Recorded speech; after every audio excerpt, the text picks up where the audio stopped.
into Minnesota Classic. So here we go, winners finals, the standard The winners standard. finals. That's assuming that Swag, Scorpio, Shinjobi aren't here. Shout outs to Swag, Shinjobi, Scorpio. We're not here. We want to switch names. So we got, okay. There's something to be said about lifetime track record here, and I'm not going to fudge around when I say Triple R loses this matchup constantly. He really does. He's had a victory very recently in not the last month, but the month before that.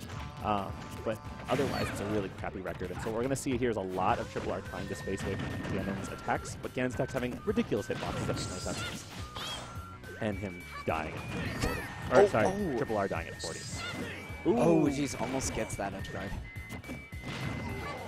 So what I'm going to be interested to see is how likely is it that Triple R follows GanonTheBeast off stage? So one thing about their sets is always really interesting is what does the off-stage game look like? Or does Triple R just respect his recovery and say, not come back to stage, let's do it if you want you here? Yeah, because Triple R usually likes to be super aggressive in his edge guards, but this is definitely a matchup where you have to be very careful about that. I don't know that he would have made it. That would have been a hair if he had made it regardless. Night hands or not, so a rough start for Triple R in this set. That was a great option by GanonTheBeast, though. So we are best of 5, so of course this is not going to be sort of the beginning of all momentum we can get. So momentum back and forth. Ooh, using that Nair really nicely. I love seeing him use it because it was, I believe, like the hitboxes. Well, Nair was reconfigured. The last 3 patches, or there's been 2 patches in the recent past that have remapped how Ganondorf's Nair works. They sort of seem to have a direction. Ooh, not a down smash, which would have actually been good. Ooh. Down B. Wow. Ha, shout out. Downbeat Collaborations. What up? Find us on Twitter at twitter.com/downbeat_. You're watching Downbeat stream at twitch.tv/downbeat_. Thank you, Ganon, for the advertisement. No worries. Thank you. Thank you, Jace.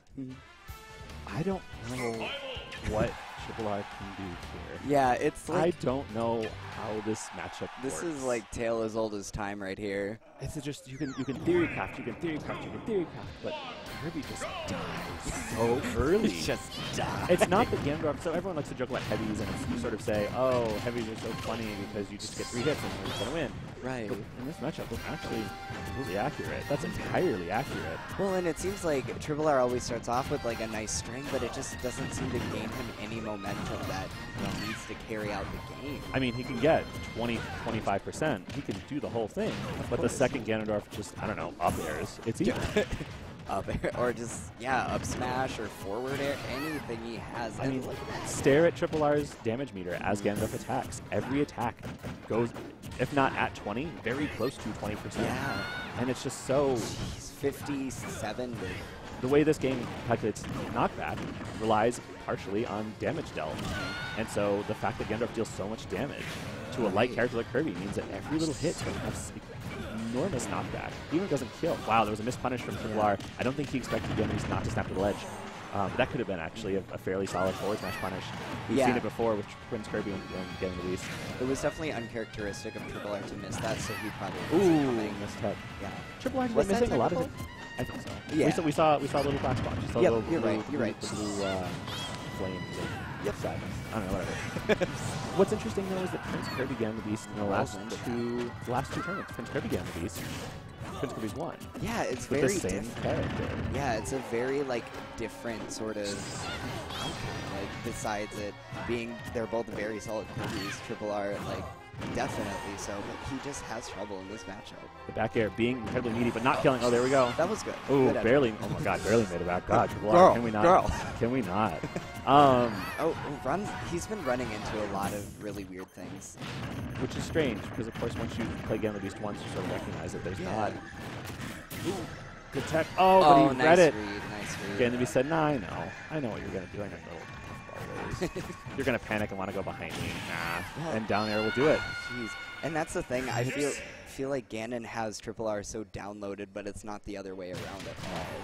It's really strange. And even if Triple R were to have GanonTheBeast's entire playbook memorized, you make one mistake, you get 50 damage. You make 2 mistakes, you're dead. We just saw a down air kill that was entirely blockable. Yeah. Lord knows what mix-up was coming. There was a moment he ran into an up smash and rolled into a down smash. It seems like he's kind of fishing for things that just aren't safe, and it's not working out because it's GanonTheBeast. Like, he's ready to cover those options. Interestingly enough, and I find this hilarious, interestingly enough, not teching the side B worked best for Triple R right there, and I love that. I love that GanonTheBeast presumes that he's going to tech properly every time. That was a weird. I think that Randall could have down it. Oh, God, really hard read. A solid read there, but again, Triple R being a little unpredictable. Down air might kill. Oh my God! What was I say? Well, if it kills at 100, oh, jeez, though, look at this deficit. This is like happening so fast.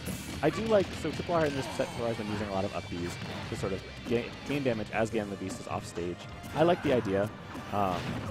It gives a projectile that sort of pushes away. It's sort of annoying to deal with. Even if it just connects and deals for like, what, 6 damage, maybe 5 damage, it's still a significant amount of damage that works through. Right. Back throw not going to kill. Ganondorf not really having kill throws to write all out, which is nice. I mean, thank you. Yeah, thank you. That's, ooh, my gosh, every time I think he's not going to connect to the ledge, but Triple R has learned the precise height to not poke and poke out. Yeah, one of GanonTheBeast's weaknesses is definitely his grab though. No kill throws, like very short. He doesn't often go for them. He goes for side B. Which is typically better. Is that a shield poke? I think it was either he dropped shield or a shield poke. I didn't actually see the things before, but still, what looked like Triple R coming back a little bit, being able to poking a little bit, turned into, again, GanonTheBeast having a really huge advantage in this matchup. Right. This is one of those cases where you sort of say, I know your character loyalty is great, Triple R. Yeah, but you gotta get something different because this has been repeating how many times? Like, we've had, now this is our 4th season of we're seeing the same thing. There have been big rumors of GanonTheBeast looking to change mains, to switch to go into a higher tier, because when he goes out of state, he gets bodied by like, things like Sheik. He doesn't get I mean, LP doesn't lose at like 100%. Right. He always loses to Sheiks and top tiers that we don't have people to take for in Minnesota. And if GanonTheBeast switches, this is actually really good news for Triple R. Because I think that Triple R has much better matchups against the high tiers, because high tiers don't kill at 60 with a down air. They kill with at up B. They kill at 60 with an up B, which you can avoid more readily than Ganondorf everything. And I think up throw's gonna kill here. No, we didn't go for it. We would never know. I think. Oh, back throw. Yeah. Wow. All right. I think Triple R also understands the nuances of like characters like Sheik and stuff better when fighting them. I like the idea of. Well, that was a lot to respond to there. That was really great awareness from both players saying, I see your options, I know you're... Okay. No. Relevantly earlier, Triple R and I were talking about what breaks shields raw, and I said, does Ganondorf's down B break shield raw? He said, no, but it gets really close. And there it was, got really close. Yep. Triple R with the knowledge, probably he knows that probably because this matchup looked real. But, he took the read. Ooh, very smart to drop down the ledge, get that invincibility. Oh, yeah. Triple R, of course, moments away from time. The guy pretty much at a breath at this point. But he seems to have a little bit of the stage control, but loses it and gets kicked right in the head.